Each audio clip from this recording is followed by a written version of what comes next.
Guys, Lakshmi Chowdhury Manish blog and কুকিংয়ে সবাইকে স্বাগত। আশা করি সবাই ভালো আছেন এবং ভালো থাকবেন। আজকে আমি আপনাদের সঙ্গে একটি নতুন রেসিপি শেয়ার করছি। সেটার কিছু না, দুধ আর চিনি ঘরে থাকলে একটি উপকরণ তৈরি হয়ে যায়। চলো তোমাদের সাথে শেয়ার করছি, দেখে নাও। আমি ওভেনে একটা কড়াই গরম করতে অলরেডি দিয়ে দিয়েছিলাম। কড়াইটা গরম হয়ে গেছে। এর ভেতরে আমি দিয়ে দেবো পরিমাণ মতন ঘি। আমি পরিমাণ মতন ঘিটা দিয়ে দিয়েছি। এবার ঘিটা একটু গরম হলে এটা একটু নাড়িয়ে দিলাম। ঘিটা গরম হয়ে গেলে ভেতরে আমি দিয়ে দেবো 1 প্যাকেট দুধ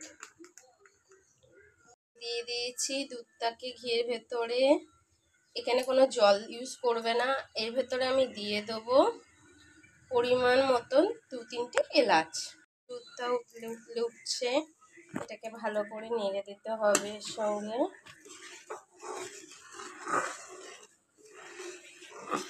এবার আমি এই দুধের ভেতরে দিয়ে দেবো হচ্ছে 5 টাকা দামের যে আমুল দুধের প্যাকেটগুলো কিনতে পাওয়া যায়, গুঁড়ো দুধ। এই গুঁড়ো দুধগুলো আমি দিয়ে দেবো এখানে 2 প্যাকেট মতন আমি দিয়ে দেবো। এই গুঁড়ো দুধগুলোকে দিয়ে দিয়েছি। এবার এই দুধের সাথে আস্তে আস্তে করে এটাকে মিশিয়ে নিতে হবে। আস্তে আস্তে করে জাল দিতে হবে।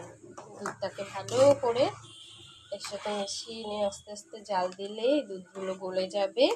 একটি আঠালো টাইপের যখন হবে তখন আমি এর ভেতরে চিনিটা দেবো। এটাকে নাড়তে হবে কন্টিনিউ, নাহলে হচ্ছে লেগে যাবে, এটার সাথে মিশবে না, দলা দলা পেকে যাবে। এই জন্য এটাকে ভালো করে কন্টিনিউ নেড়ে যেতে হবে।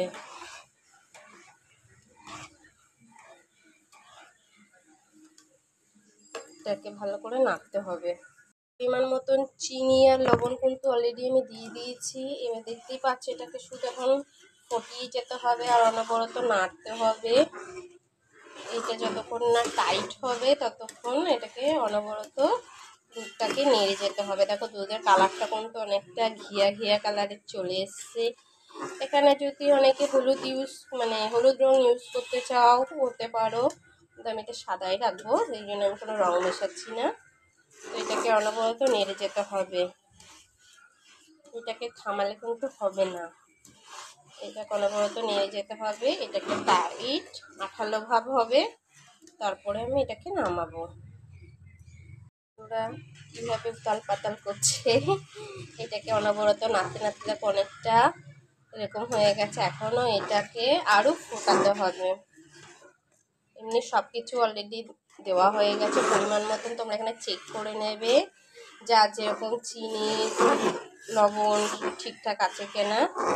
ব্যাস, আমার তো সব কিছু ঠিকঠাক আছে। এবার জাস্ট এটাকে একটু শুকানো পর্যন্ত অপেক্ষা করতে হবে। আর অনবরত এরকম নেড়েই যেতে হবে, না নাড়লে কিন্তু নিচে লেগে যাবে আর জিনিসটা পুড়ে পুড়ে যাবে আর দলা পেকে যাবে।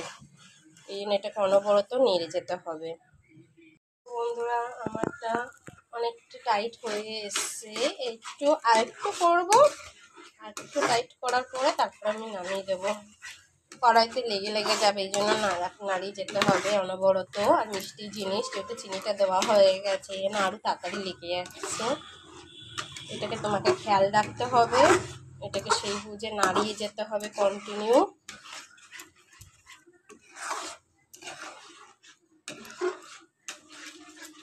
দেখতে পাচ্ছ,